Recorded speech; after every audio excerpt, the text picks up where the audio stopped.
Ya, ok. Mm,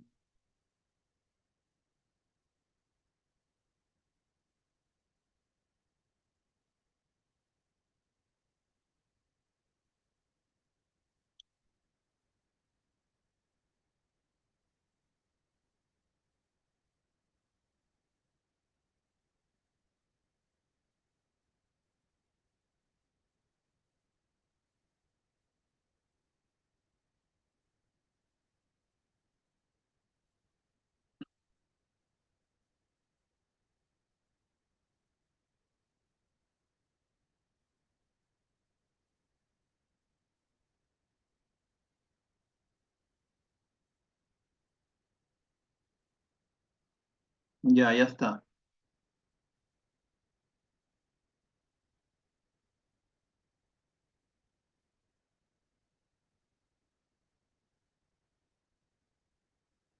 Mm,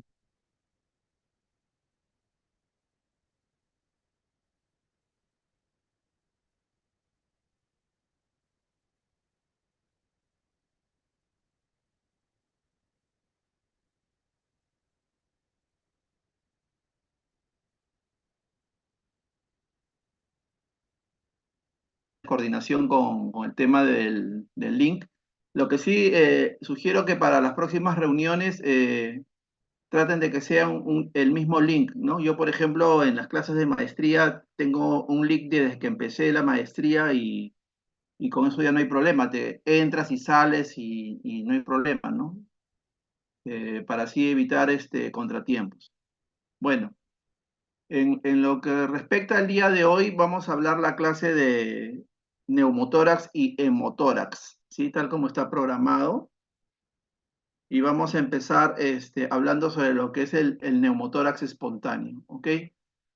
El neumotórax espontáneo, básicamente es, la definición de neumotórax es la presencia de aire en la cavidad pleural. Ustedes se acuerdan el día viernes que hablamos en la clase virtual también los síndromes de ocupación pleural, ¿no? En los síndromes de ocupación pleural podía haber líquido, podía haber gas o podía haber sólidos, ¿no? Entonces, uno de estos síndromes de ocupación pleural es el neumotórax, la presencia de aire en la cavidad pleural.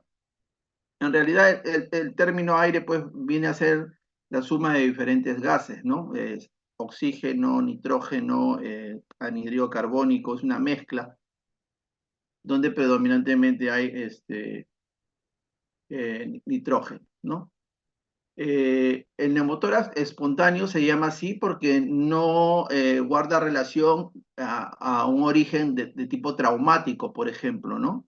Entonces, todo lo que es fuera de alguna etiología u origen traumático se considera espontáneo, ¿ok?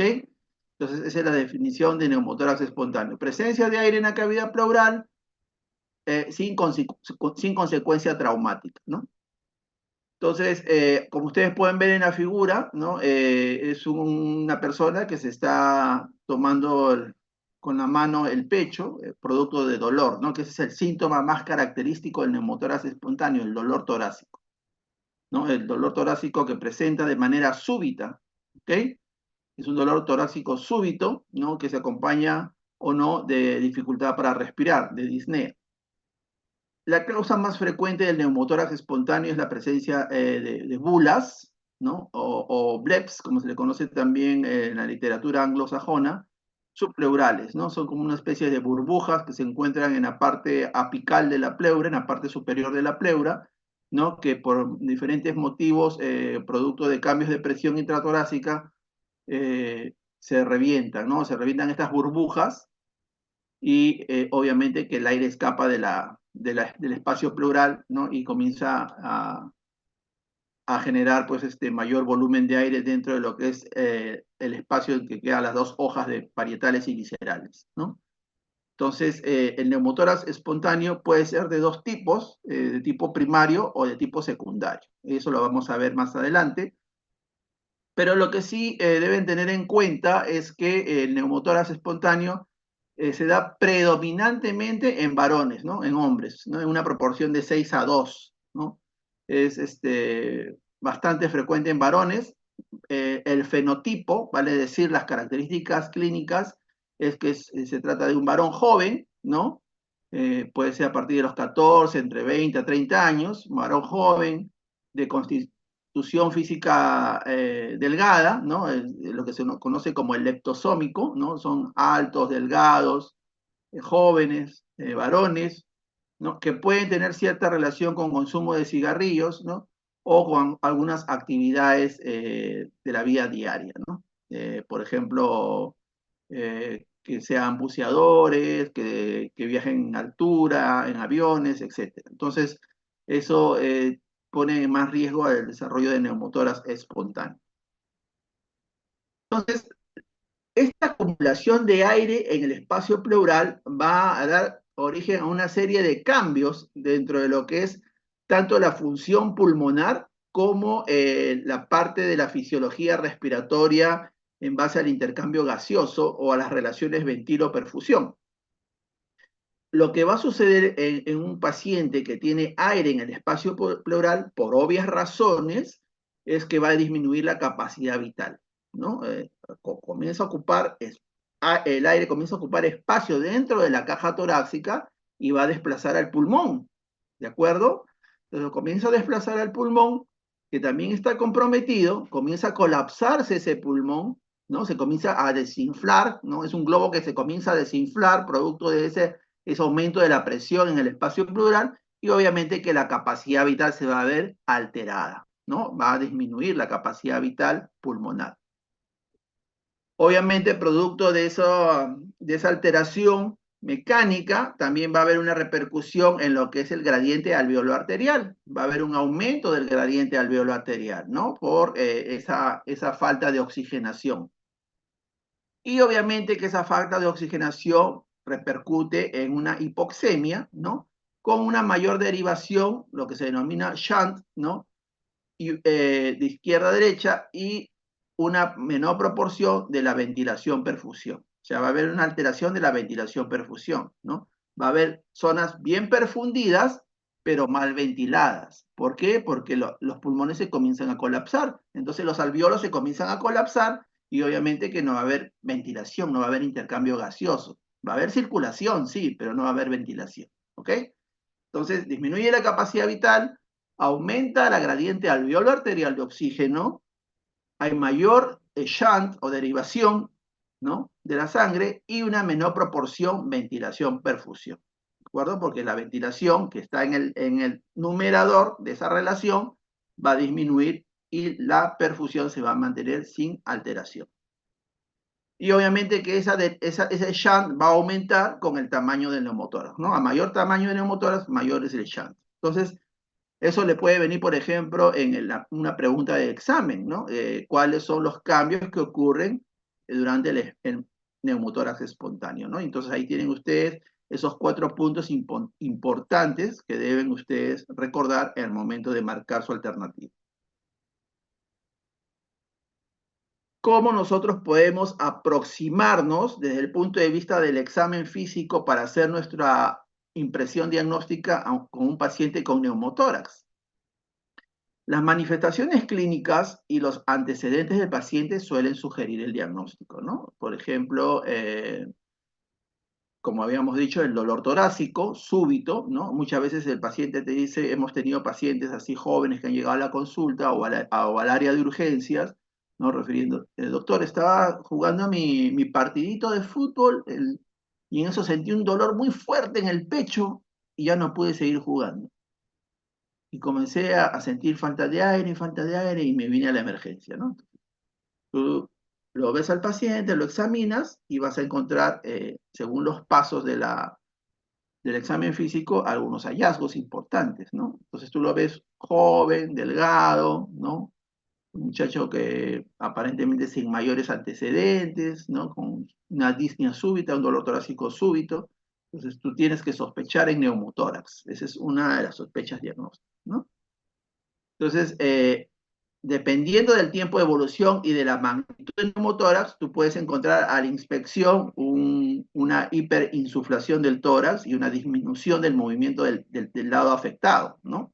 Como hay más aire en el lado afectado, ese lado no se va a mover mucho, ¿sí? Entonces, incluso algunos que tienen más horas, se puede visualizar un ligero abombamiento de la caja torácica, ¿no? Por el aire que está ahí atrapado. A la palpación va a haber disminución de las vibraciones vocales porque no se transmite el aire a través del pulmón colapsado, y cuando lo percutes va a sonar, va a tener un timbre de tipo timpánico, ¿no? Es un timbre agudo al momento de percutir, ¿no? A diferencia de la sonoridad conservada o de la matidez, que es todo lo contrario. Y cuando auscultas con tu estetoscopio, ¿no? Obviamente que vas a, dependiendo del tamaño del neumotórax, o va a estar disminuido el pasaje del aire a la auscultación, ¿no? Disminuido el murmullo, o abolido si es que está totalmente colapsado el pulmón, ¿sí? Si ya el pulmón se desinfló ese globo, se hizo una bolita chiquita, ya ahí no vas a escuchar nada, ¿no?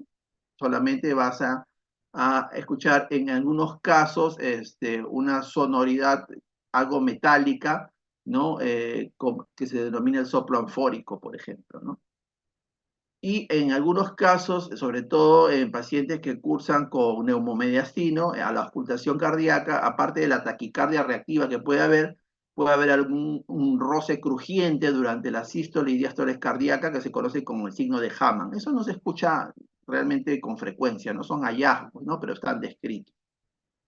Y obviamente que si es un neumotórax a tensión, por ejemplo, que quiere decir que el aire es en tal volumen que comienza a desplazar el mediastino hacia el otro lado, hacia el lado no enfermo, obviamente que los focos de auscultación van a cambiar porque estás moviendo tu mediastino, entonces ya no vas a encontrar tus focos auscultatorios que te han enseñado, ¿no? En el sitio donde corresponde. Va a haber una movilización de ese mediastino hacia el lado contralateral. Pero generalmente en la vía real, por porcentaje de frecuencia, lo que encuentras es disminución del murmullo vesicular, ¿no? Algunas zonas de timpanismo y no más, ¿no? Solamente en situaciones excepcionales, como puede ser el neumotórax a tensión, por ejemplo, ¿no? Vas a encontrar estos signos auscultatorios de signo de Hamann o cambios de los focos auscultatorios del corazón. El diagnóstico se refuerza, aparte de la sospecha clínica que tú haces por el momento de tomar los datos de la historia y el examen físico, se refuerza en gran manera con el estudio de imágenes, ¿no? El estudio de imágenes, principalmente la herramienta que más se utiliza es la radiografía de tórax, ¿no? La radiografía de tórax en incidencia postero-anterior, o sea, con el paciente de pie, ¿no? Donde el rayo incide sobre la parte posterior del paciente hacia la parte anterior, ¿no? Por eso se denomina postero anterior, ¿no? Entonces, ahí vamos a encontrar un signo radiográfico clásico que es la línea delgada que delimita la pleura visceral y que es paralela a la pared torácica. Eso lo vamos a ver ahora en las imágenes, ¿sí? En caso de duda, si tú tienes alguna duda o no tienes el suficiente expertise, ¿no? O manejo de tu visión ya como experto en ver radiografías, y sigues sospechando que se trate de un neumotórax, lo que haces es, o si es que tú piensas que es un neumotórax pequeño aún, ¿no? Y que no se ve en una radiografía convencional, lo que haces tú es solicitar una radiografía también posterior anterior, ¿no? Pero en fase de expiración forzada. ¿Qué quiere decir eso?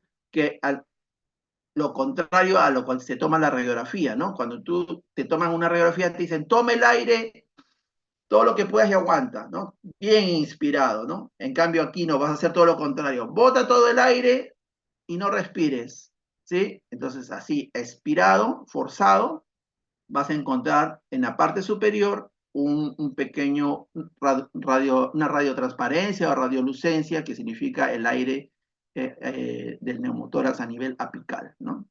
O también lo puedes hacer en decúbito lateral, ¿no? Si es que tú sospechas también que el neumotórax está más posterior, ¿no? Entonces eso hace que también se mueva, por gravedad se mueve el gas, se deslice y puedas encontrar esa radiolucencia o radiotransparencia que corresponde al neumotórax, ¿no? Que la radiografía se ve de color negro, obviamente, porque todo lo que es negro representa aire, ¿ok? Pero existe otra herramienta de estudio diagnóstico por imagen, que es la tomografía del tórax. La radiografía del tórax es una prueba diagnóstica más sensible, ¿no? O sea, va a determinar mucho mejor la magnitud del neumotórax, va a poder detectar pequeños volúmenes de neumotórax, pero es una prueba que de manera rutinaria no se pide, salvo que estés en un hospital pues de nivel 2, 3, 4, ¿no? Donde hay un tomógrafo. Pero si tú estás, por ejemplo, en un poblado o estás en un centro de salud de nivel 1, donde no hay tomografía, solamente hay rayos X, obviamente que solamente tienes que utilizar la radiografía de tórax. Pero si tienes una tomografía y quieres corroborar, aparte de la presencia de neumotórax, la presencia de estos bulas o blebs subpleurales, la tomografía te va a ser muy útil, ¿no? Entonces va a estar indicada ante la sospecha de este neumotórax o también ante la sospecha de que tenga alguna enfermedad subyacente. Cuando ya existe una enfermedad subyacente, o sea, hay un pulmón dañado previamente, eso ya no es un neumotórax espontáneo, es primario, eso ya es un neumotórax espontáneo secundario, ¿sí? Secundario a una enfermedad pulmonar, ¿ok? Eso hay que saberlo diferenciar. O si ya ha tenido el paciente neumotórax, por ejemplo, porque hay pacientes que tienen neumotórax 2 hasta 3 veces, ¿ok? Entonces, si hay una historia de neumotórax recidivante, ¿no? O sea, que le vuelve a dar neumotórax, también es mejor tomar una tomografía, ¿no? O, por ejemplo, cuando existe persistencia de fuga de aire, cuando ya se le ha colocado un drenaje torácico y hay persistencia de fuga de aire, también es conveniente tomar una tomografía para ver realmente cuál es el porcentaje de pulmón que todavía falta por reexpander, ¿ok? O si se va a planificar un tratamiento quirúrgico, como vamos a ver más adelante, para estos pacientes que lo necesitan muchas veces en el caso que no resuelvan del todo su neumotórax, ¿ok? Entonces, 2 estudios de imágenes, radiografía de tórax y tomografía de tórax. Yo añadiría una tercera, que es la ecografía del tórax, que no la hemos colocado aquí, la hemos colocado en otra parte, ¿no? De la clase, pero para hacerles un adelanto, la ecografía de tórax también te puede determinar la presencia de neumotórax en pequeños volúmenes, ¿ok? Y eso también se hace sobre todo cuando el paciente, por ejemplo, está inestable hemodinámicamente, no lo puedes movilizar, tú sospechas de un neumotórax, sobre todo los neumotórax de tipo iatrogénicos, que vamos a ver más adelante, nos sirve para evaluar con una ecografía del tórax, o también conocida como ultrasonografía o ultrasonido del tórax, ¿ok? Entonces, esa sería la tercera herramienta que se usa mucho en las áreas de emergencia. Por ejemplo, los que van a hacer áreas críticas, emergencia o cuidados intensivos, más adelante, cuando ya hagan sus especialidades, van a aprender a utilizar este equipo médico, ¿no? Que es el ecógrafo, que realmente da mucha información para el paciente crítico, ¿no? Y que puede ayudar a tomar decisiones en el momento, ¿no? Lo que se conoce como la estrategia POCUS, ¿no? POCUS. ¿Ok? Entonces, eso es este ultrasonido en la cama del paciente, ¿no? Entonces, es una herramienta muy útil que utilizamos, por ejemplo, tanto los de áreas críticas, los intensivistas, los emergencistas, los neumólogos, los mismos cardiólogos, ¿no? Utilizamos mucho el POCUS para tomar decisiones con pacientes críticos.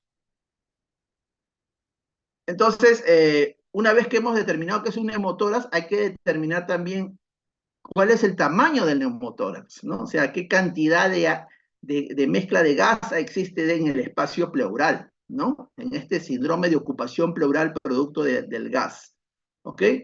Entonces, existen varias clasificaciones, las vamos a mostrar, ¿no? Pero tenemos clasificaciones muy prácticas, ¿no?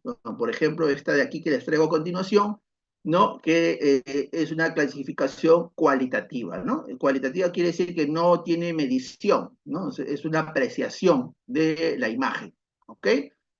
Puede ser de tipo apical o que también se le conoce como marginal o incompleto, ¿no? Es cuando se ve la separación de la pleura visceral, ¿no? Desde la parte del domo del pulmón, ¿no? Y la parte de la caja torácica, ¿no? Entonces, cuando se ve esa separación de hojas, ¿no? ¿Ok? Que ocupa la parte de la cavidad pleural, ¿no? Siendo la más frecuente la parte apical, ese espacio, eso se llama el neumotórax apical, marginal o incompleto. Cuando la separación ya entre la pleura visceral, ¿no? Y la parietal se produce a lo largo de toda la cavidad pleural, o sea, ya tú ves todo el contorno de la pleura visceral y el espacio que forma con la pleura parietal en neumotórax, eso se llama neumotórax completo, sin llegar a ser el pulmón colapsado totalmente. O sea, el pulmón no se va a colapsar totalmente, como ocurre si en una tercera clasificación, que es el neumotórax total. ¿No? El neumotórax total ya solamente tú vas a ver como una especie de un puño, ¿no? Un muñón, ¿no? Una bolita, nada más, que es el pulmón que se ha colapsado totalmente. ¿Sí? Y todo lo demás es aire en la cavidad torácica. Todo lo demás es aire. Ese es el neumotórax total, ¿no? Obviamente que eso provoca mucha dificultad respiratoria. Entonces, la Sociedad Española de Patología del Aparato Respiratorio, la CEPAR, ¿no? La Sociedad Española de Neumología y Cirugía Torácica, como se le conoce realmente, pero las siglas son por la clasificación anterior que tenía, da esta clasificación de tipo cualitativa, cualitativa, ¿no? Apical, completa o total. Pero existen otras sociedades, ¿no? Como la American College of Chest Physicians, ¿no? El Colegio Americano de Médicos del Tórax, o la British Thoracic Society, ¿no? Que es la Sociedad Británica del Tórax, que también dan una clasificación básicamente en base a una medición. Aquí sí aportan una medición, ¿no? Que ya es de tipo cuantitativa. Y ellos lo clasifican en grande, en pequeño y grande, ¿sí? Pequeño si es que la distancia entre ambas hojas en la parte apical es menor de 3 centímetros, ¿no? Pleura visceral y pleura parietal, si hay una distancia que tú la mides en el estudio de imagen menor de 3 centímetros, es un neumotórax pequeño. Si está por encima de 3 centímetros, es un neumotórax grande. En cambio, los británicos, siempre dándole la contra a los americanos, ¿no? Agarran y dicen, no, para nosotros pequeño es menos de 2 centímetros y grande es más de 2 centímetros, ¿no? De la distancia interpleural entre las dos pleuras a la altura del ilio. En cambio, los americanos dicen que es de la distancia interpleural en el ápex, en la parte superior. En cambio, los británicos dicen no, es desde la distancia interpleural a la altura del ilio, o sea, a la altura de la parte media del tórax. Entonces, ellos hacen otra clasificación, ¿sí? Las dos son válidas, ¿de acuerdo? Porque al final tú vas a decir, bueno, es un neumotórax pequeño, vamos a tomar una decisión A, o es un neumotórax grande, vamos a tomar una decisión B, ¿ok? Eso lo vamos a ver más adelante en el manejo, pero eso ya te sirve para tomar decisiones, ¿no? De manera cualitativa o de manera cuantitativa. Tú puedes aplicar los dos métodos, no hay ningún problema. Y por último, existe una clasificación propia de los radiólogos, ¿no? Y de los investigadores del pleura, como por ejemplo, como fue Richard Light, ¿no? Que lo hacía un poquito más complicado, ¿no? Agarraba y tomaba distancias, ¿no? Medía distancias, por ejemplo, Light estimaba el porcentaje del neumotórax haciendo la fórmula que se muestra aquí en la parte superior, ¿no? Tomaba la distancia A de la parte más externa, de la pleura parietal, hacia la parte media, ¿no? Y B desde la pleura visceral hacia la parte media, ¿sí? Hacia la parte del borde de la silueta cardíaca. Entonces tomaban esas dos distancias, hacían una relación elevada al cubo de ambos y la restaban con 100%. Y eso era el porcentaje del neumotórax, ¿no? Esa era la estimación del porcentaje neumotórax. En cambio, RIA hacía otra diferenciación, tomaba 3 parámetros, ¿no? 3 mediciones. En la parte 2 vemos ahí como RIA también agarraba, ¿no? En estos neumotórax de tipo completas, ¿no? Agarraba, medía la distancia apical, la distancia a nivel iliar y la distancia en la parte basal. Sumaba los tres y los dividía entre tres. Y tenía una regla que se ve ahí en la parte del medio de la gráfica, ¿no? Que daba el resultado y ese era el porcentaje estimado del tamaño del neumotórax. Entonces, como ustedes pueden darse cuenta, no existe un consenso universal, no existe una regla única para cuantificar el tamaño del neumotórax. Pero ustedes tienen esas tres valoraciones y las tres son totalmente válidas, ¿no? ¿Ok? Entonces, aquí tenemos esa figura, ¿no? Y hemos dicho el síndrome de ocupación pleural, para volverlo a reafirmar, ¿no? Puede ser aire líquido sólido, el aire es neumotórax, puede ser incompleto, completo o total. Ya lo hemos mencionado. En el caso de la figura que mostramos ahí, ¿de qué tipo sería? ¿Completo o incompleto o total? Sería total, porque es un muñón, ¿no? Es un muñón, prácticamente todo lo que está ahí es aire, ¿de acuerdo? Entonces, ahí se ve cómo el pulmón se ha totalmente colapsado, no funciona. Acá tenemos los tipos de neumotórax, ¿no? El neumotórax puede ser cerrado, como el neumotórax espontáneo, ¿no? Puede ser abierto, producto, por ejemplo, de una herida, ¿no? Un cuchillazo, por ejemplo, ¿no? Eh, o, por ejemplo, un golpe del tórax con fractura costal y la costilla se ingresa hacia la parte del pulmón, rompe el pulmón y provoca también la salida de aire, ¿no? O atención, ¿no? Neumotoras atención, por ejemplo, con la rotura de una bula, ¿no? Una bula puede provocar un neumotoras atención. ¿Y eso qué quiere decir? Que el aire comienza a aumentar de una manera muy exagerada, muy intensa, hay un incremento de la presión intrapleural, de tal manera que desplaza el mediastino hacia el lado contralateral y desplaza también la vía aérea, desplaza la parte traqueal, ¿no? Eso es una verdadera emergencia, ¿no? El neumotórax de atención puede matar al paciente, entonces eso es una verdadera emergencia. Acá tenemos algunos gráficos, ¿no? Que nos muestran cómo, perdón, cómo están las motoras. Miren, en la figura de la izquierda de su pantalla, ustedes miren aquí, no sé cómo puedo sacar esto de acá. Y ahora sí. Miren aquí, sigan la línea, sigan a mi flecha, o voy a poner mejor el puntero láser. A ver, aquí está. Miren el puntero, miren cómo sigue la línea de la pleura visceral, ¿ok? Esta es la pleura visceral, ¿sí? Y todo lo demás que está aquí es aire. ¿Ya? Esta línea que se ve acá, ojo, este es el omóplato, por si acaso, el omóplato. ¿Ya? Y comparen la radiolucencia, la radiotransparencia del neumotórax con el pulmón contralateral, ¿no? Donde se ve la vasculatura del pulmón, ¿no? La radiotransparencia conservada del pulmón, ¿no? Está normal. En cambio aquí no, acá existe una radiolucencia o una radiotransparencia bastante significativa que delimita muy bien la pleura visceral. Entonces, este neumotórax, ¿qué vendría a ser? ¿Apical, completo o total?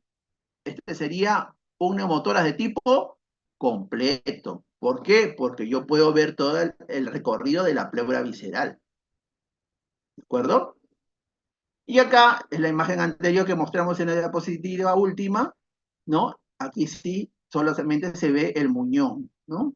El muñón de los tres lóbulos, ¿no? Están los tres lóbulos, ¿no? Y nada más, y solamente el resto es aire, el resto es aire. Comparen la radiolucencia de este lado con la radiotransparencia de acá, diferente, ¿ok? Completo y total.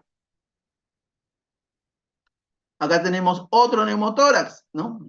Ahora en el lado izquierdo, ¿no? En el lado izquierdo, miren, este sería un neumotórax de tipo completo. Miren acá, hay pulmón, todavía se ve vasculatura pulmonar, por lo tanto esto no es muñón, acá hay pulmón todavía funcionante, ¿no? Y acá está el otro lóbulo, este es el lóbulo superior del pulmón izquierdo y este es el lóbulo inferior del pulmón izquierdo, acá todavía se ve vasculatura, todavía se ve el hilio, ¿no?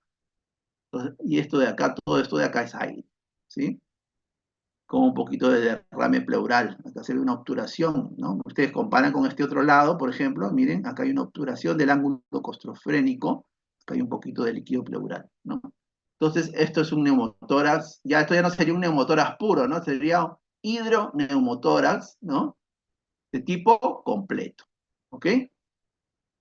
Y en el otro lado, en el lado derecho de su pantalla, ¿no? Vemos aquí, por ejemplo, ¿no? Acá sí es muñón. Todo esto es muñón. Y acá ya no hay hilio, no hay nada. Todo esto está colapsado, ¿no? Es colapso.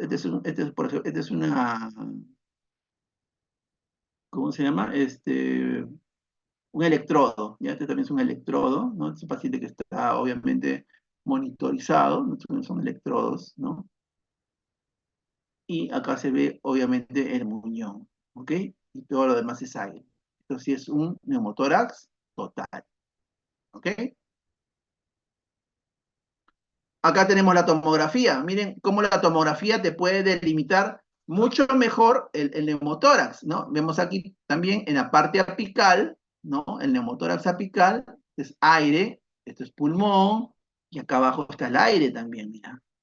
Y esto a veces en la radiografía convencional no lo ves, ¿ok? Acá se ve la cisura, ¿no? El lóbulo superior, lóbulo inferior, ¿no? Comparas con el otro lado, ¿no? La cisura menor, ¿no? La mayor está normal y acá está colapsado el pulmón. ¿Esto de qué tipo es? Completo, ¿no? Esto es un neumotórax completo, ¿ok? Y acá, este es el corte coronal y este es el corte axial, ¿no? En el corte axial nos permite ver también, por ejemplo, si es que existe, como habíamos mencionado, si existe patología pulmonar subyacente, ¿no? Acá vemos, por ejemplo, que estos pulmones no están normales, ¿no? Acá hay, por ejemplo, un panal de abeja, ¿no? Hay panal de abeja, acá también se ve panal de abeja, se ve engrosamiento, ¿no? Interlobulillar, ¿no? Acá se ven algunas zonas de bronquiectasia por tracción, esto es vidrio esmerilado, son signos propios de enfermedad pulmonar intersticial difusa, ¿no? O de fibrosis pulmonar, ¿no? De tipo patrón neumonía intersticial usual, ¿no? Entonces, este paciente seguramente ha tenido un diagnóstico ya de neumonía intersticial usual, ¿no? Un fibrosis pulmonar idiopática probablemente, o algún otro tipo de enfermedad pulmonar intersticial, y obviamente producto de estas formaciones de quistes o incluso algunas lesiones gulares, por incremento de presiones, ha desarrollado un neumotórax, ¿no? Entonces, este es un neumotórax espontáneo, pero no es primario, esto es secundario, porque tiene una patología pulmonar subyacente, ¿no? Y acá se ve todo el aire, ¿no? Todo el aire. Incluso este aire puede pasar más allá, ¿no? Lo que se llama la herniación, ¿no? Del aire hacia el otro lado, ¿no? ¿Ok? Entonces, esa es la diferencia, por ejemplo, de este pulmón que está al lado izquierdo, es que no se ve mayor patología, este es un pulmón sano, ¿ok? Este sí es un neumotórax espontáneo, probablemente primario, a diferencia de este que es un neumotórax espontáneo secundario porque hay una patología pulmonar subyacente. Entonces, para eso es la utilidad de la tomografía, ¿ok? Para permitirnos valorar de manera adecuada y más precisa si es que existe patología pulmonar subyacente. Entonces yo voy a pensar, ah, no, este no es primario, este es secundario. Y tengo que tratar la causa de base, la causa subyacente, ¿ok? Para eso sirve. Igual acá, miren ustedes, en el lado izquierdo, aquí hay que diferenciar, ¿no? ¿Esto qué cosa es? ¿Esto es un neumotórax o qué cosa es? Miren bien el pulmón. Este pulmón no es normal, ¿ok? Este pulmón tiene algunas áreas oscuritas, ¿no? Radiolúcidas, ¿sí? Incremento de la transparencia tanto en el lado derecho como en el lado izquierdo, ¿no? ¿Eso qué son? Esos son áreas de enfisema, ¿sí? Si yo veo estas áreas de enfisema, ¿no? Esto no es un neumotórax, esto es una bula, ¿ok? Este es parte del diagnóstico diferencial de neumotórax, ¿ok? Las bulas pueden ser grandes, ¿no? Incluso en una radiografía de tórax convencional pueden simular un neumotórax, pero la tomografía me permite ver con mayor claridad que esto se trata de una bula, ¿no? La bula es una cavidad de paredes delgadas, menos de 1 centímetro, ¿no? A diferencia de las cavernas que tienen más de 1 centímetro, ¿ok? Esto es una bula, una bula. Una bula enfisematosa. Esa es la terminología correcta. Y este es un pulmón con enfisema, ¿no? Probablemente se trate de un paciente con enfermedad pulmonar obstructiva crónica, ¿sí? Entonces, a diferencia del otro lado, de la otra tomografía, en la cual vemos aquí que el pulmón no es un pulmón sano, ¿no? Es un pulmón con vidrio esmerilado, ¿no?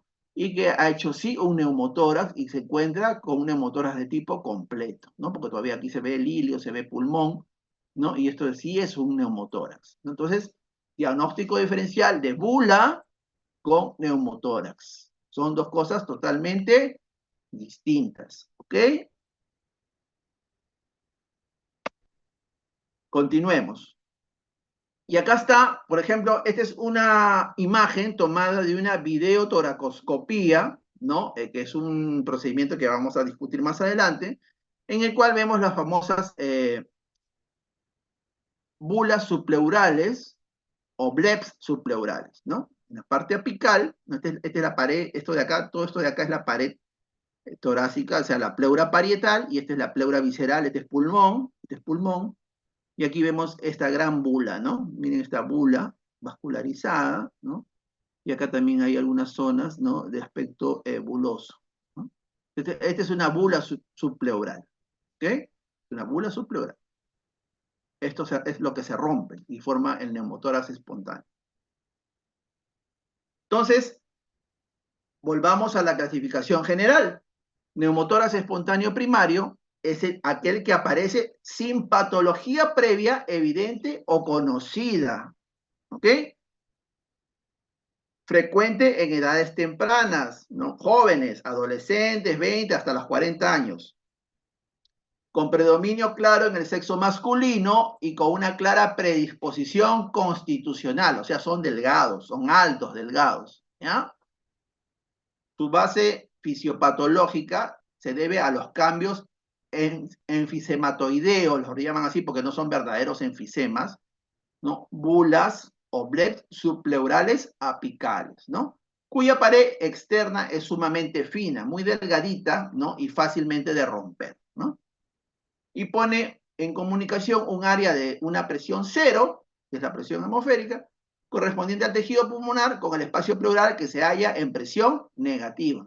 Entonces, como hay presión negativa en el espacio pleural, obviamente que va a haber un cambio de presiones y todo el aire se va a escapar hacia el espacio pleural, ¿no?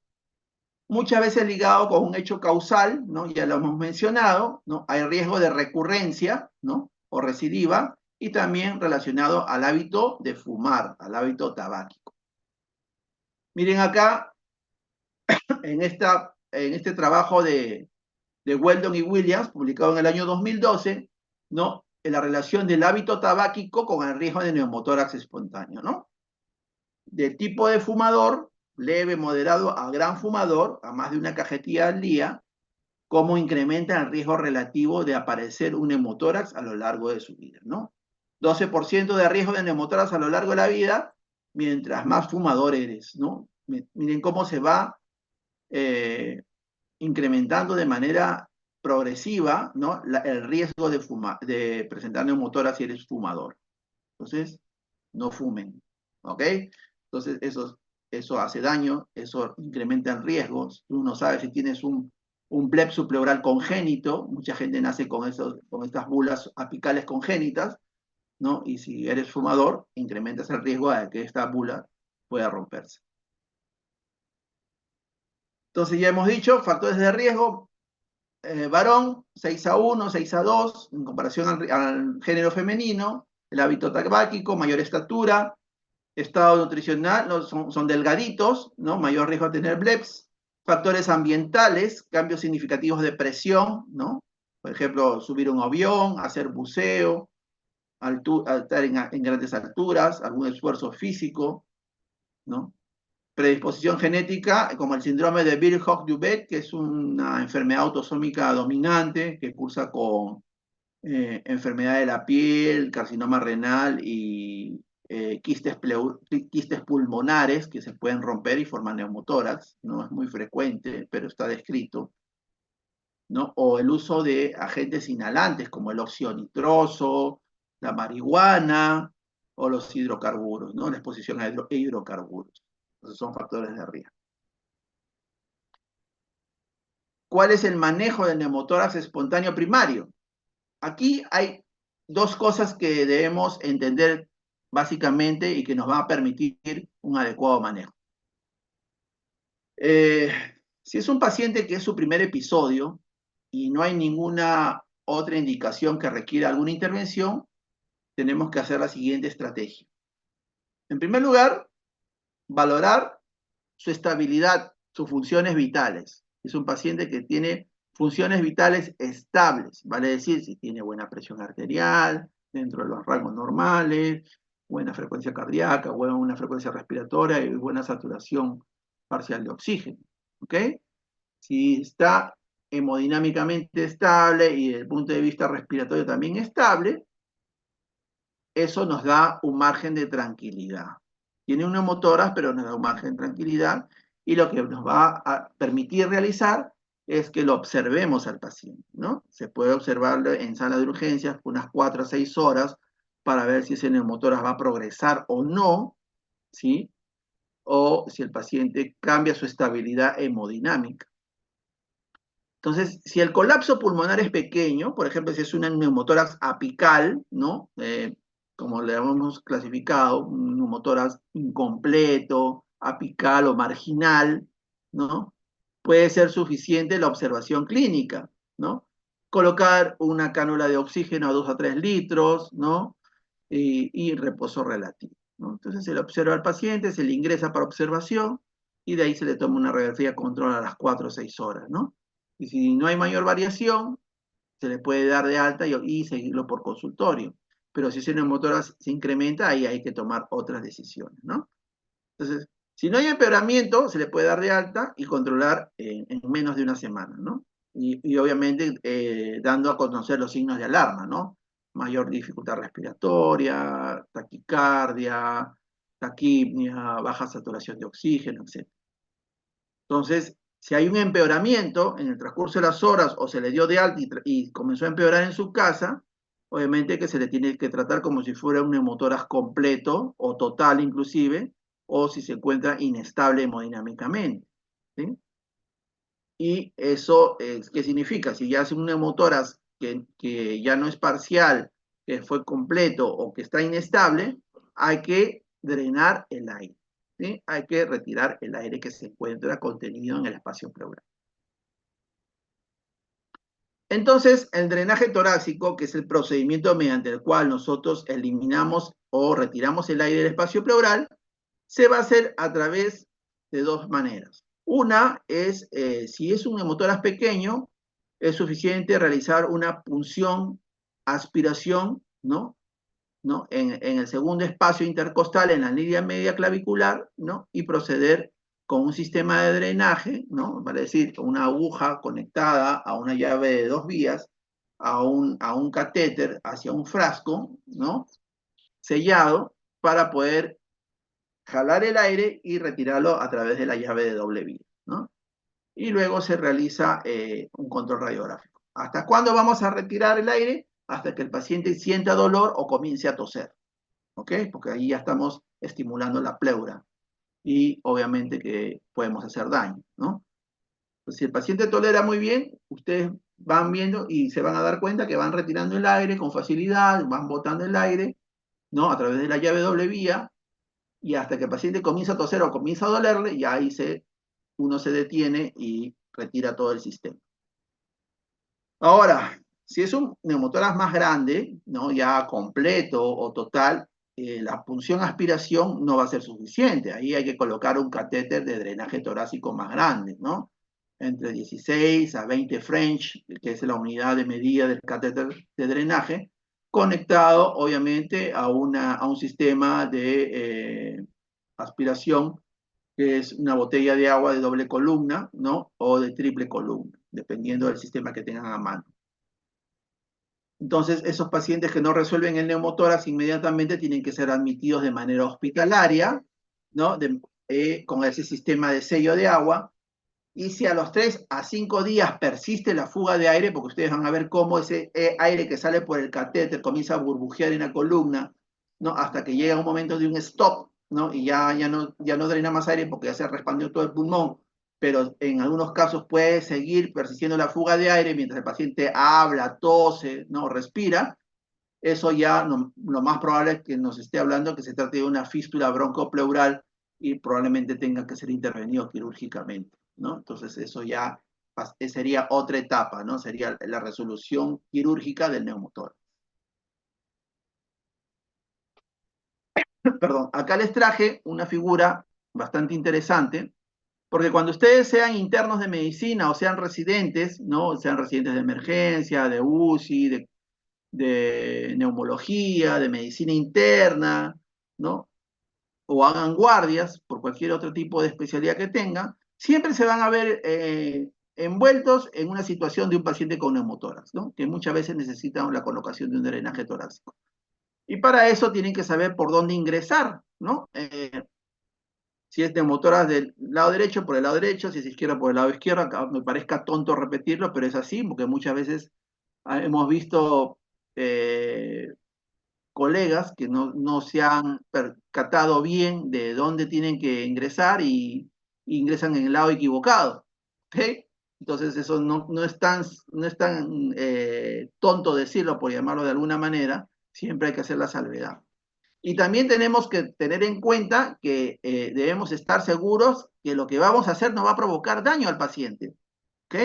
Siempre acuérdense de esto, primum non nocere, primero no hacer daño, ¿sí? Entonces hay que estar seguros por dónde vamos a ingresar. Y para ello, cuando vamos a colocar un catéter de drenaje torácico de 16, 20 French, ¿no? Los catéteres son grandes, tenemos que tener algunos parámetros anatómicos que nos revelen seguridad, ¿no? Por ejemplo, si está en el lado izquierdo, sabemos que en el lado izquierdo, en el tórax, está el mediastino, está el corazón, ¿no? Entonces, si vamos a ingresar de una manera a ciegas y mal ubicados, podemos dañar el corazón. O si vamos a ingresar muy abajo, podemos dañar el estómago o el vaso, ¿ok?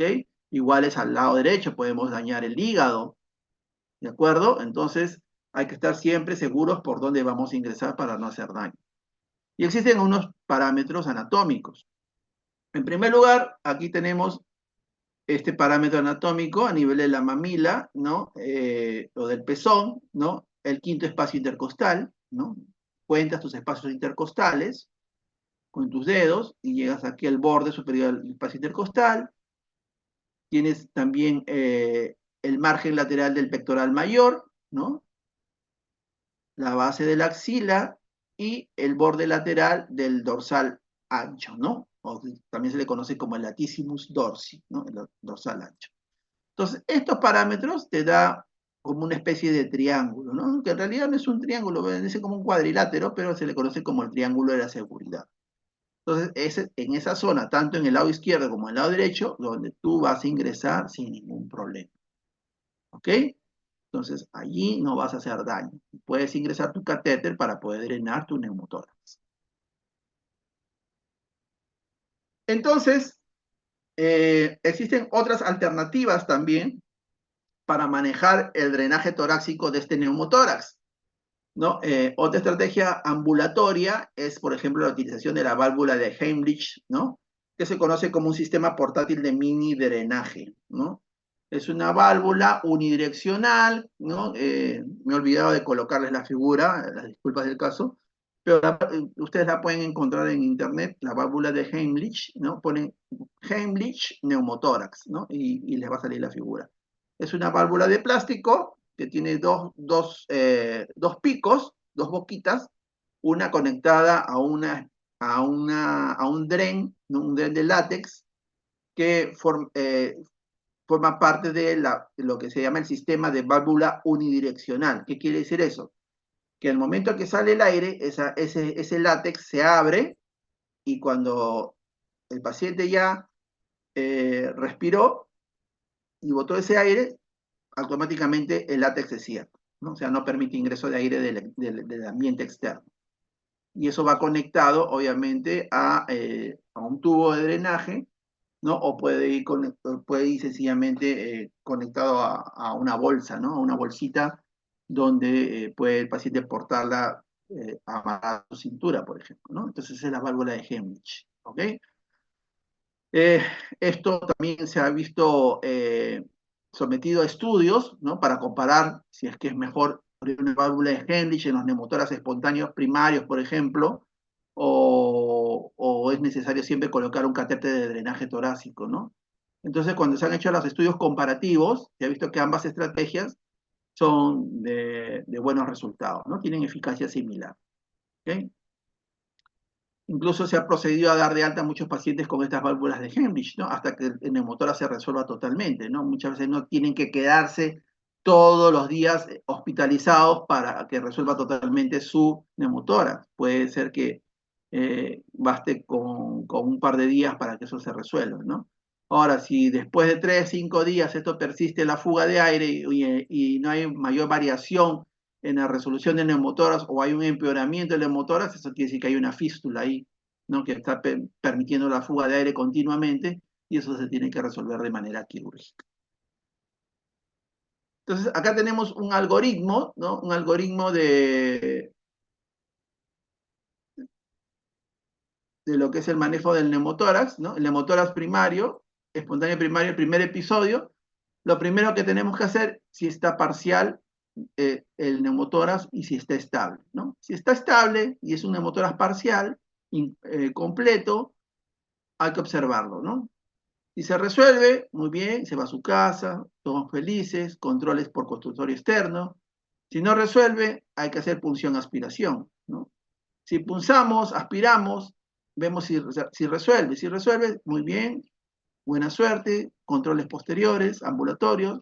Y si no resuelve, obviamente hay que ver si tenemos la capacidad logística para hacer el manejo ambulatorio. Vale decir, si tenemos a la disponibilidad una válvula de Hemlich, ¿no? Que muchas veces la tienen que comprar el paciente. Muy bien, la compra el paciente, le ponemos el Hemlich, ¿no? O mini drenaje, también se le denomina, y vemos 3 días, ¿no? Si resolvió, muy bien, se le da de alta. Si no resuelve o no hay capacidad logística, se coloca un drenaje torácico con su sello de agua, ¿no? Y si ha habido resolución entre los 3 a 5 días, obviamente se va de alta, pero si no, hay que valorar cirugía. Entonces, allí está el resumen de todo lo que hemos hablado, ¿no? Si ustedes han prestado la adecuada atención de todo lo que les he mencionado hasta el momento, básicamente ese es el resumen de lo que hemos mencionado.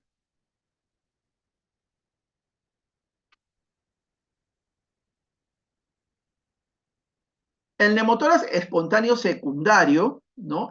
Ocurre, como les había mencionado, cuando existe una lesión previamente conocida, ¿no? Hemos visto la figura del enfisema pulmonar, ¿no? Un enfisema panacinar difuso, o por ejemplo, una tuberculosis que también puede dejar como secuelas bulas y eso puede fomentar el desarrollo de neumotórax, ¿no? Los asmáticos también por esa gran retención de aire que tienen, esa hiperinsuflación, ¿no? Atrapamiento aéreo, como se ve en el asma y en la EPOC, ¿no?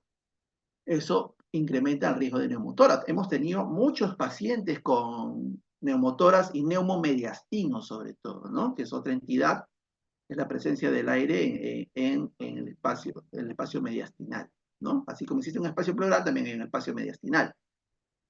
Entonces, estos pacientes también cursan con dolor torácico y dificultad respiratoria, ¿sí? Entonces, eso lo hemos visto. Yo recuerdo mucho cuando era residente, uno de mis primeros pacientes fue un paciente asmático con neumomediastino, ¿no? Entonces, aprendí mucho a través de ese paciente. Los pacientes con fibrosis intersticial difusa, ya lo hemos visto también comparativamente, ¿no? Estos pacientes que tienen, por ejemplo, panalización en abeja, desarrollo de quistes pulmonares, etcétera. Los pacientes con cáncer, los pacientes que tienen VIH y que viven con, desarrollan infección por neumocistis, girovesi, la neumocistosis, ¿no? Que forma quistes en el pulmón, también desarrollan neumotórax, ¿sí? Entonces, vemos que existe siempre una lesión pulmonar previa conocida o que hemos descubierto en ese momento, ¿no?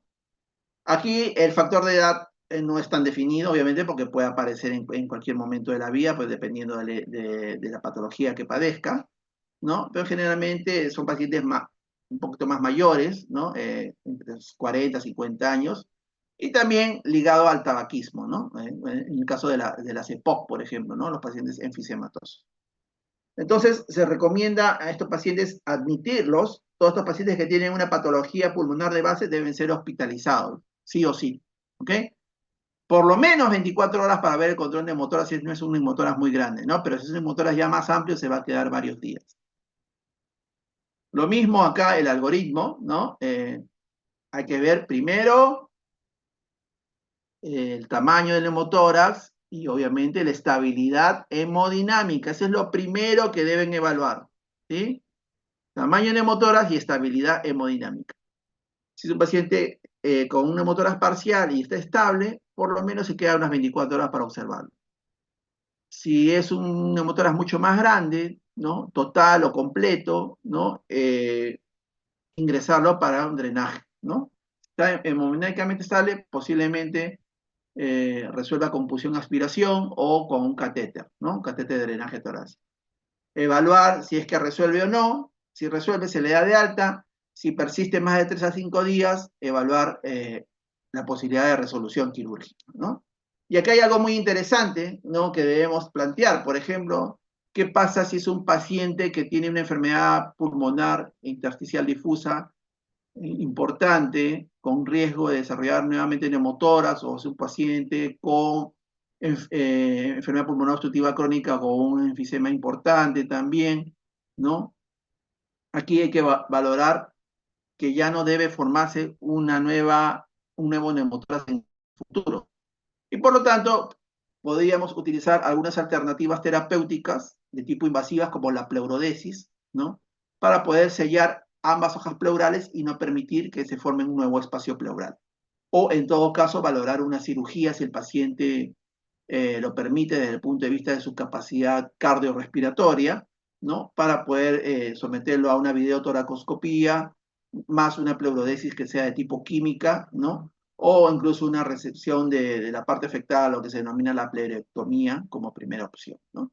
Entonces, aquí ya el manejo es un poquito más complicado, ya no es tan ambulatorio, ¿no? Acá ya implica otros riesgos, ¿no? Sobre todo los riesgos de tipo quirúrgico.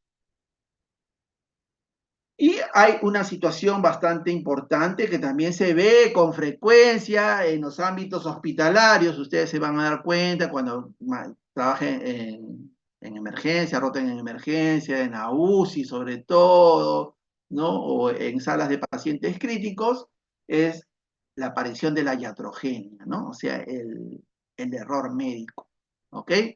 El error médico puede llevar también a situaciones como las que son el neumotórax, ¿no? Se lo conoce como neumotórax iatrogénico, ¿no? Producto de procedimientos invasivos o producto de la utilización de la ventilación mecánica también. Entonces, procedimientos invasivos, una toracocentesis, por ejemplo, el hacer la punción aspiración a ciegas. Muchas veces no hemos examinado bien al paciente o ingresamos con aguja muy profundamente y lo que hacemos es picar el pulmón y lo desinflamos al pulmón, ¿no? El pulmón es como un globo, ¿no? Lo picas con una aguja y ¿qué pasa? Se desinfla, ¿sí? Así de sencillo, ¿no? Entonces, eso puede pasar, ¿no? A los residentes de neumología, cuando están aprendiendo a hacer sus toracocentesis, por ejemplo, ¿no? Les ha pasado, ¿no? Les ha pasado. Entonces, a los residentes de UCI, ¿no? O a los mismos asistentes de UCI, cuando colocan sus catéteres, como vemos aquí en la figura, ¿no? Sus catéteres venosos centrales en la región subclavia, ¿no? La región subclavia está bien pegada al pulmón, ¿no? Entonces, obviamente que muchas veces ingresan con su catéter, ¿no? Con su Avocat ingresan y ¡puc! Pican el pulmón, ¿sí? Pican el pulmón y obviamente que eso hace que se formen neumotórax, ¿no? O cuando hacemos una endoscopía respiratoria, una broncofibroscopía, ¿no? Y vamos a biopsiar pulmón a través del bronquio, lo que se conoce como la biopsia pulmonar transbronquial, que ya actualmente no se usa mucho, pero todavía por ahí a veces hay necesidad, también estamos eh, pinzando pulmón, ¿no? Y obviamente que también va a haber neumotórax, ¿no? O cuando hacemos una biopsia pleural también, ¿no? Podemos tener poco espacio para maniobrar y estamos mordiendo el pulmón también, no solamente no estamos llevando la pleura, sino el pulmón. O, por ejemplo, cuando hacemos una biopsia transtorácica con aguja, lo que se denomina BIPA, ¿no? Ustedes van a escuchar ese término BIPA, biopsia transtorácica con aguja fina, ¿no? Para masas pulmonares, por ejemplo, también vamos a provocar neumotórax. Eso se llama neumotórax iatrogénico. Eh, y cuando hacemos un lavado broncoalveolar, o sea, lavamos con mucha energía las bases de los pulmones, ¿no? Podemos romper ahí también algunas partes de tejido pulmonar y podemos provocar neumotórax, ¿no? Y el neumotórax por ventilación mecánica se denomina neumotórax por barotrauma, ¿no? Barotrauma, baro quiere decir presión, o sea, hay un incremento de la presión, un mal seteo de la máquina de ventilación mecánica, ¿no? Eso trae como consecuencia rotura de alveolos y eso una sobreexpansión del área pulmonar con la provocación de neumotórax, ¿ok? Entonces, no solamente son por patologías propias del paciente, sino también pueden ser generadas por complicaciones por procedimientos invasivos o por parte de la ventilación mecánica. El neumotórax, atención, ya hemos dicho que es una verdadera emergencia porque compromete la vida, ¿no? Pone en riesgo la vida del paciente, ¿no? Vemos aquí cómo, por ejemplo, puede haber una herida, ¿no? Una herida y eso puede provocar, pues, fuga de ingreso de aire del ambiente, ¿no? Y también el daño que se ha provocado al pulmón. Hay un juego de presiones y eso hace que incremente el desplazamiento del aire hacia el otro lado, ¿no? Va a desplazar la vía aérea y va a desplazar el mediastino, ¿no? Tanto a la inspiración como a la expiración, ¿no? Entonces, a nivel del punto de entrada se forma una válvula unidireccional, lo que permite el paso del aire al espacio pleural durante la inspiración, pero que no sale durante la expiración, ¿no? La presión intrapleural se va a incrementar progresivamente, ¿no? Y va a comprimir el pulmón del lado sano y los grandes vasos. Al desplazar los grandes vasos va a haber colapso circulatorio. Entonces el paciente va a tener, cuando hay colapso circulatorio, se le va a bajar la presión arterial, va a tener hipotensión. Como no hay un adecuado intercambio gaseoso, va a haber hipoxemia, y todo eso conlleva ¿a qué? A un colapso cardiorrespiratorio, o sea, a un paro cardiorrespiratorio. Si el paciente puede morir, ¿ok? Requiere intervención urgente, ¿sí?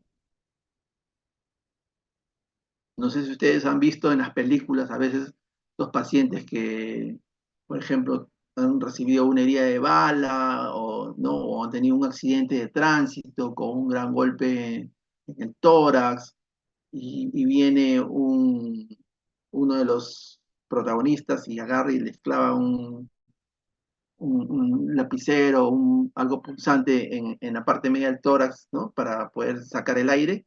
Eso es una medida de urgencia, por ejemplo, ¿no? Prehospitalaria, ¿no? Cuando estás en el ámbito hospitalario, lo que haces es la punción, ¿no? Con un catéter grande, ¿no? Un catéter, pues, de 16 French, una medida de catéter bastante gruesa, ¿no? Lo colocas en el segundo espacio intercostal, en la línea media clavicular, le colocas y para que salga el aire. Y tú ves cómo sale el aire, así, como si estuviera desinflando una llanta, ¿ok? Eso les puede salvar la vida al paciente.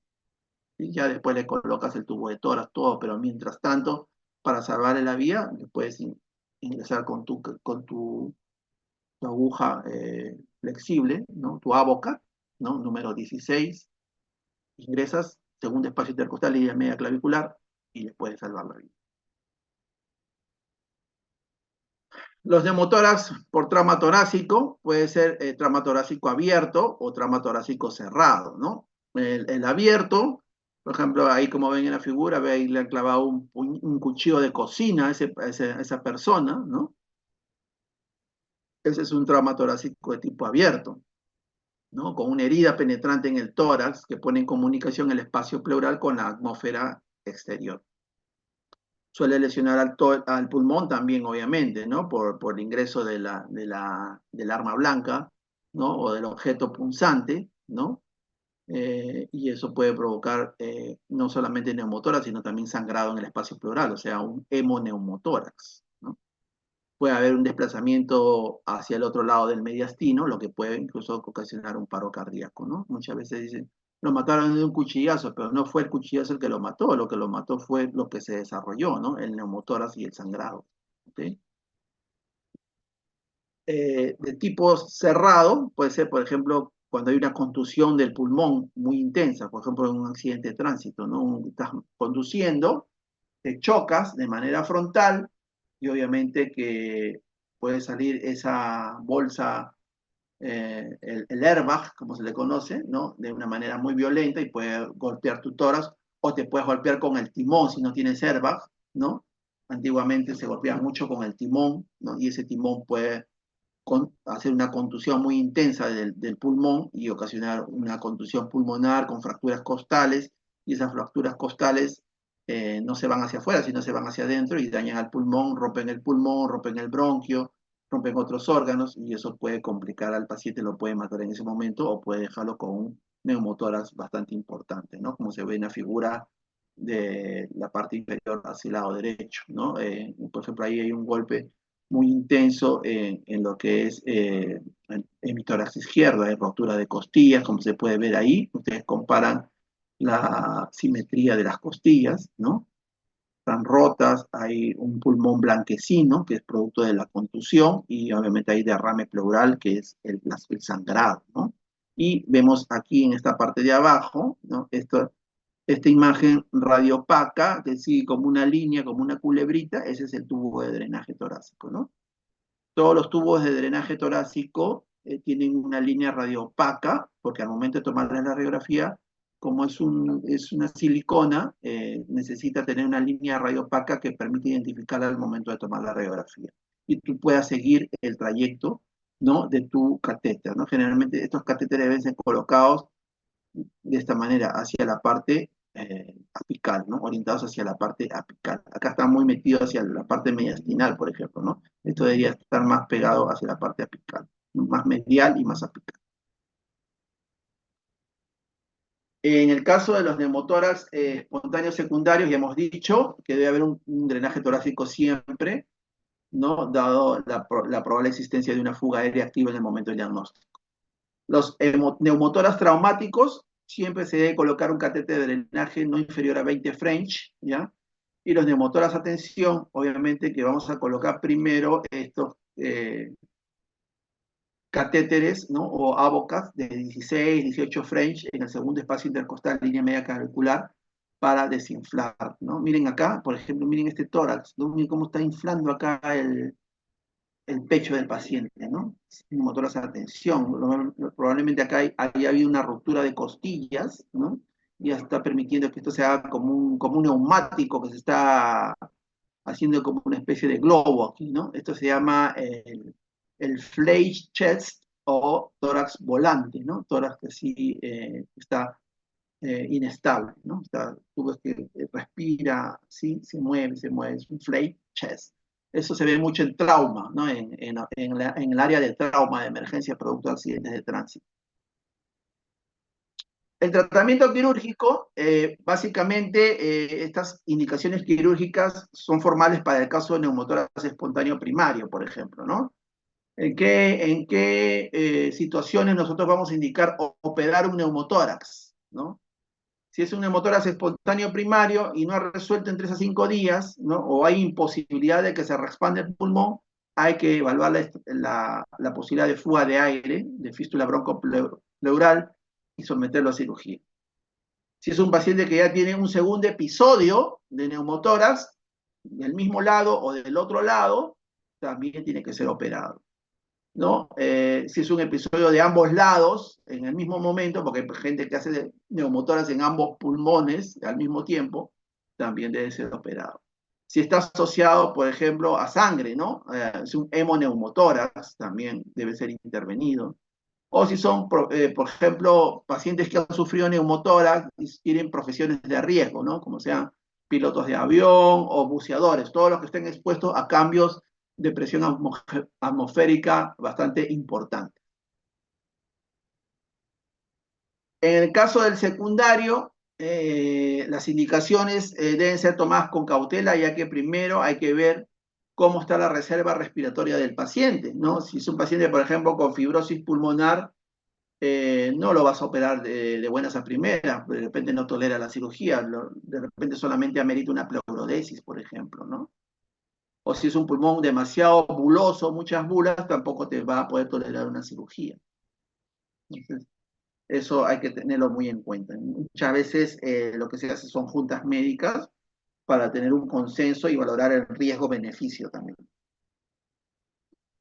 La cirugía puede ser a través de cirugía convencional, que es la toracotomía abierta, que es mucho más amplia, complicada, y la cirugía por videotoracoscopía asistida, ¿no? El BATS, ¿no? El BATS básicamente lo que hace es, como se ve en la figura, realizar 3 incisiones de más o menos 1 centímetro de largo y tener 3 puertos, ¿no? Hay 3 maneras de operar por cirugía BATS: 1 puerto, 2 puertos y 3 puertos, ¿no? Esta es una de 3 puertos. Se colocan 3 aperturas para ingresar, una con la pinza para colocar el drenaje, la otra es para maniobrar con la pinza que va a disecar, y la otra es la cámara, ¿no? Entonces, eso permite un abordaje bastante bueno y una visión bastante adecuada de toda la cavidad torácica. Permite maniobrar sin hacer mayores incisiones amplias, ¿no? No siempre tienen éxito, algunas veces hay que convertir a cirugía convencional, pero sirve para extraer tejidos, para operar pulmón, para sacar líquido, para sacar aire, neumotoras, para cirugías de hiperhidrosis, de los pacientes que sudan demasiado, por ejemplo, ¿no? Que mojan las axilas, las manos en demasía, ¿no? Les bloquean el ganglio simpático y eso mejora mucho su condición, ¿no? O para operar esófago también, por ejemplo, ¿no? Entonces, la cirugía BATS tiene bastante como les puedo decir, es una de las cirugías que tiene bastante auge en los últimos años, ¿no? Y realmente está relacionada a menor estancia hospitalaria, menor número de complicaciones, ¿no? Y ayuda a resolver muchas situaciones como las que hemos mencionado. La pleurodesis es ya un procedimiento que básicamente lo que busca es evitar que se forme un nuevo espacio pleural, ya lo hemos mencionado, ¿no? Con la instilación de sustancias químicas o mediante métodos mecánicos abrasivos, ¿no? Para que se genere una reacción inflamatoria y se peguen ambas pleuras, ¿no? Entonces, el mecánico es por abrasión, ¿no? Provoca una reacción inflamatoria, comienzas a raspar la pleura y eso hace que se forme una herida y eso se comienza a pegar con la otra pleura, ¿no? O la pleurectomía, que es la extirpación total o parcial en la pleura parietal, ¿no? Y eso hace que la pleura visceral se pegue a la pared torácica. Las químicas es instilando agentes como el talco, por ejemplo, ¿no? Que se instilan de manera pulverizada a través de la cavidad torácica con la cirugía BATS, ¿no? Es un talco libre de asbesto, obviamente, ¿no? Y también otros agentes como los derivados tetraciclínicos, ¿no? Por ejemplo, en mi época de residencia usábamos mucho tetraciclina en ampolla, creo que ya no hay, ¿ya? O usábamos minociclina, también, que es un agente antineoplásico, ¿no? También lo usábamos mucho. O la bleomicina, perdón, la minociclina también es un derivado tetraciclínico, y la bleomicina es un agente antineoplásico que también lo usábamos en nuestras pleurodesis en los pacientes con cáncer, sobre todo con efusión pleural maligna o con neumotoras recurrentes, ¿no? Que muchas veces no se podían operar. Y los derivados del yodo, como la yodopovidona, que es un antiséptico, ¿no? También produce una reacción inflamatoria bastante fuerte en la pleura y eso provoca la pleurodesis. Obviamente que esto no se hace instilando el producto propiamente solo, ¿no? Se hace diluido en agua y con anestésico. Primero se tiene que anestesiar la pleura parietal, porque si tú le colocas sin anestesia, el paciente se va a volver loco del dolor. Es más, y así con todo, el paciente comienza a experimentar dolor, hace fiebre por producto de la reacción inflamatoria, se desorienta, no es tan sencillo el procedimiento, ¿no? Pero muchas veces es necesario realizarlo. Y en 24 horas generalmente esto ya se resuelve, ¿no? Lo dejamos una vez instilado, lo movemos al paciente para que todo el líquido se vaya por todo el espacio pleural y una vez que ya está así, colocamos el drenaje, lo clampamos para que no se regrese el líquido, 24 horas, le tomamos la placa y vemos que ya se hizo la reacción inflamatoria, ya no se formó líquido, le quitamos el tubo de drenaje y le damos de alta, ¿no? Entonces, eso es la pleurodesis. Ya hemos mencionado las imágenes, ¿no?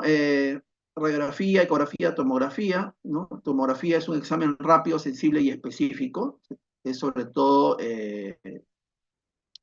para pacientes que están inestables, ¿no? Se toman decisiones en el momento que se realiza la prueba, pero tiene la desventaja de ser operador dependiente. ¿Qué quiere decir eso? De que si tú no tienes mucha expertise en hacerlo, mejor no te metas a hacerlo, ¿no? Tienes que tener la expertise suficiente para poder identificar, ¿no? Las imágenes ultrasonográficas. No es lo mismo que ver una radiografía, es totalmente diferente. Este es un neumotórax total, ya lo hemos visto. El hidroneumotórax, ¿no? Que es la combinación de líquido con aire en el espacio pleural, ¿no? También puede ser de origen iatrogénico, por ejemplo, cuando colocamos catéteres venosos centrales, ¿no? O hacemos una toracocentesis o colocamos algunas sondas, ¿no? Otras causas son, por ejemplo, la rotura esofágica, que es el conocido síndrome de Boerhaave, ¿no? Algunos procesos infecciosos o la linfoangioleiomyomatosis, que es una enfermedad rara, ¿no? Que se caracteriza por la presencia de quistes pulmonares que pueden romperse y formar hidroneumotórax, ¿no? Acá hay un hidroneumotórax, por ejemplo, ¿no? Vemos un pulmón blanco en primer lugar cuando llega el paciente, ¿no? Colocamos tubo de drenaje y vemos que no solamente hay líquido, sino también que hay pulmón que está colapsado, ¿no? Entonces se llama un hidroneumotórax, ¿no? Acá vemos el líquido, ¿no? La obturación del ángulo costofrénico y el pulmón que está colapsado, ¿no? Y este es aire, es un hidroneumotórax. La otra parte que nos toca hablar hoy día es el hemotórax, ¿no? El hemotórax es la presencia de líquido hemorrágico, ¿no? En cavidad pleural, ¿no? Con un hematocrito de líquido pleural por encima del 50% del valor del hematocrito periférico, ¿no? El pleurocrito, como se le conoce. Ya lo habíamos mencionado en la clase anterior. Este hematocrito de líquido pleural tiene que ser más del 50% del valor del hematocrito periférico, ¿no? Se debe por lo general a un traumatismo, rara vez se puede deber a una coagulopatía, por ejemplo, o al uso de anticoagulantes, ¿no? Hay pacientes que toman warfarina, por ejemplo, ¿no? Y eso hace que puedan tener riesgo de hemotórax. O después de la rotura de un vaso sanguíneo, como puede ser la aorta o la arteria pulmonar. Esto es una situación también de emergencia, ¿no? Que puede comprometer la vida del paciente. Como un aneurisma de aorta torácico puede provocar un hemotórax. Entonces, ya hemos mencionado esto. Básicamente, en la tomografía se puede ver líquido con áreas de alta atenuación, más de 50 unidades Hounsfield, que es la unidad de medida tomográfica, ¿no? Donde se observa las interfaces líquido-líquido y la interfase con coágulos densos, ¿no? Muchas veces este hemotórax se puede organizar, por ejemplo, puede haber una contusión del tórax, ¿no? No se ha hecho mayor intervención, pero ha quedado una colección de sangre ahí y eso se puede fibrosar y se puede calcificar inclusive, ¿no? Entonces, la clasificación, según su etiología, según su radiología y según la cantidad de volumen sanguíneo, puede ser de la siguiente manera. Puede ser de origen traumático, no traumático o espontáneo. Ya lo hemos mencionado. Radiológicamente, dependiendo del nivel donde se encuentra la presencia de la radiopacidad, puede ser grado 1, 2 y 3, y el volumen puede ser, pues, si es masivo, que vela todo el pulmón, o puede ser parcial, clasificado solamente como hemotórax, ¿no? El traumático es el más frecuente, ¿no? La sangre llega al espacio pleural por la lesión torácica. Comúnmente son volúmenes pequeños, ¿no? Si es arteria, obviamente la lesión de la arteria intercostal es la más común, producto de fracturas costales, por ejemplo, o de la lesión de la mamaria interna, y de los grandes vasos es raro, pero muchas veces es mortal, como por ejemplo la ruptura de un aneurisma de aorta, ¿no? Cuando son de tipo no traumático, está asociado a procedimientos invasivos también torácicos, producto de neoplasias sangrantes, medicamentos anticoagulantes, como habíamos mencionado, o pacientes que padecen una coagulopatía, como puede ser, por ejemplo, una hemofilia, ¿no? O infecciones necrotizantes también, o la misma tuberculosis también puede darnos un hemotórax, ¿no? A veces sacamos sangre al momento de la punción y decimos, uy, esto es cáncer, ¿no? Y no es cáncer, es una tuberculosis. Y los grados, como habíamos mencionado en radiología, puede ser 1 debajo del cuarto arco costal anterior, grado 2 entre segundo y cuarto espacio arco costal anterior, y grado 3 por encima del segundo arco costal anterior, ¿no? Ya prácticamente masivo. El volumen sanguíneo generalmente es menor de 1,5 litros, ¿no? Y usualmente corresponde a vasos venosos. Cuando es masivo, ¿no? Está asociado a vasos arteriales, ¿no? Y te vas a dar cuenta al momento de extraer por la coloración de la sangre. Si es un rojo vinoso, puede ser venoso, y si es un rojo rutilante que sale a presión, eso es posiblemente arterial, ¿no? La fisiopatología está relacionada muchas veces con la hemodinamia y la parte hemodinámica y respiratoria. Acá también hay que evaluar estabilidad hemodinámica y estabilidad respiratoria, ¿no?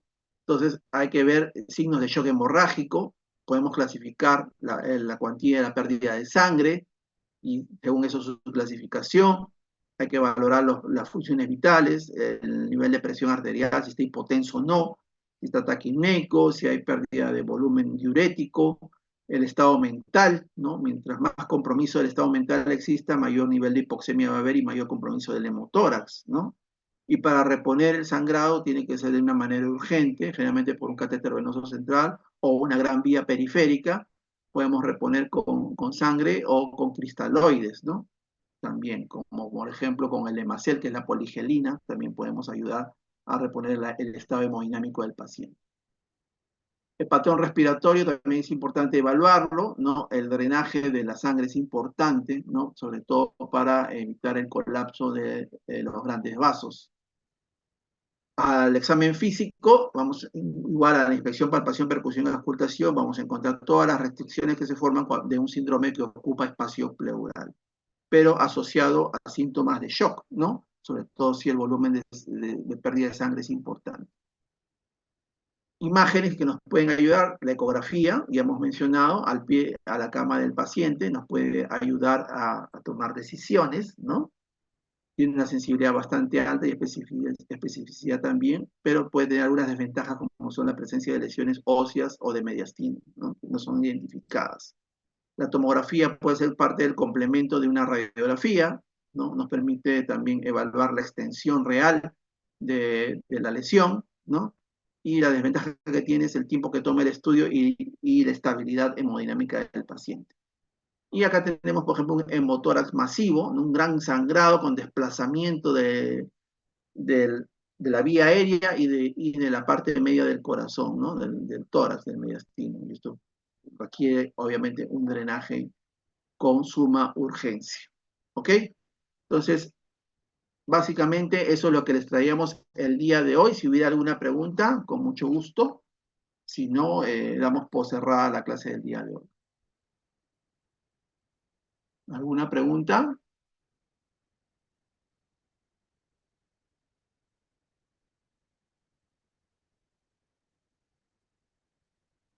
¿Todo está claro, chicos? ¿Sí? ¿O no se entendió nada? Díganme. Están durmiendo, creo, ¿eh? Están pensando en comer su cevichito.